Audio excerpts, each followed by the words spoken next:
What's going on, everybody? It's Alfredo Brown with Footballguys, and I'm here to tell you why I think Courtland Sutton is one of the next big wide receiver breakouts. Every year, there's always a new player, right? Last year, it was Cooper Kupp and Deebo Samuel, and years before that, we had players breaking out every single year that just seemed to come out of nowhere, right? So let me give you my 6 reasons of why 2022 looks so great for Denver Broncos receiver Courtland Sutton. Perfect. First thing we're going to look at is going to be the strength of schedule.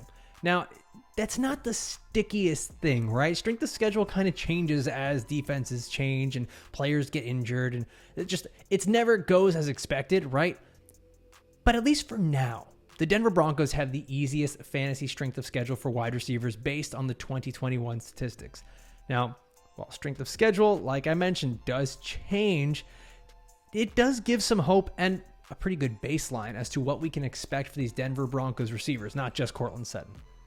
Now, number 2 is just that wild AFC West. As everyone knows, the AFC West has been adding more and more firepower, the Broncos included. They added Russell Wilson at quarterback. The Raiders added Devontae Adams at wide receiver. There's going to be a lot of points being scored in that AFC West.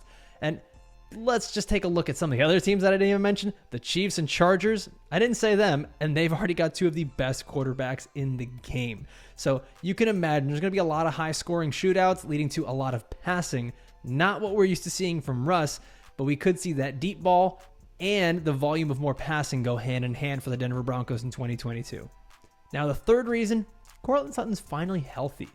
Okay, he was a guy that was a Pro Bowl receiver and a top 20 fantasy asset back when he was healthy. Then he tore his ACL, struggled to come back and be really fully healthy, and when he did, he had Teddy Bridgewater throwing him the ball. He was rehabbing his knee all the way through last August. There was videos and reports of him not being able to really run as fast as he wanted to in camp, and everyone speculating that he had a limp. Well, guess what? Courtland Sutton went out, he played, and he couldn't quite play at his best. So now it's expected. He's fully healthy. He's got a brand new Russell Wilson. Things should be looking up for him as long as everything looks good on that knee. Now, the next thing is going to be, it sounds silly, I know, the breakfast narrative, okay?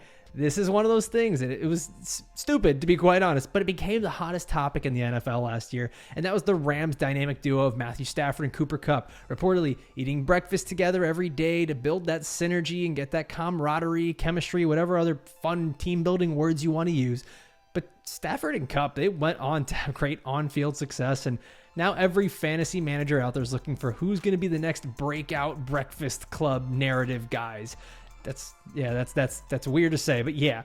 Now, Sutton already has been doing workouts with Russell Wilson, private workouts before OTAs, and he reportedly has been joining Russell Wilson for some fellowship sessions where they talk about their faith and their beliefs and their goals, things like that. And, I think that it's pretty easy to brush these things aside and say, this is just something kind of, for them and it's silly. But man, when 2 players get chemistry and they become genuine friends, sometimes the on-field production just comes subsequently after that. So it is worth noting that the 2 players do seem to be creating quite a chemistry off-field.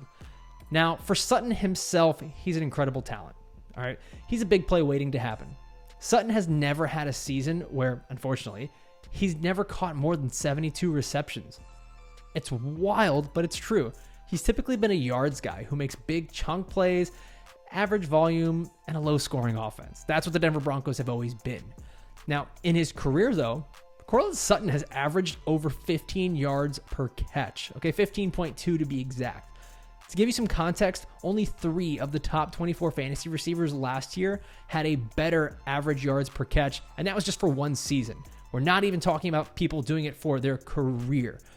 Those wide receivers were Deebo Samuel, Jamar Chase, and Russell Wilson's former wide receiver, Tyler Lockett. Now, as we all know, Deebo Samuel and Jamar Chase ended up being the wide receiver 3 and 4. Tyler Lockett ended up being the wide receiver 19. Now, I'm not going to sit here and argue that Courtland Sutton is necessarily better than Tyler Lockett, but he's got a little bit more of that touchdown potential. The Denver Broncos should be passing more than the Seahawks did last year. I'm not trying to make too many connections, but if Tyler Lockett finished as the wide receiver 19, I think that gives us a good baseline of what we should expect from Courtland Sutton. he's never really had this kind of a quarterback that can give him a good deep ball, an offense that can actually give volume to a receiver. It's going to be very interesting to watch. And the next big part of the equation is the touchdowns. Touchdowns make a huge difference in fantasy. Sutton's never caught more than 6 touchdowns in his career, and that was the Pro Bowl season. As mentioned, those 6 touchdowns actually came from this like weird motley crew of quarterbacks of like Joe Flacco, Brian Allen, like a bunch of just random quarterbacks that were throwing him the ball. Oh yeah, Drew Lock too, right? So Courtland Sutton's really never quite had this level of quarterback that can actually get him touchdowns. Touchdowns make a big difference. Even Courtland Sutton knows this.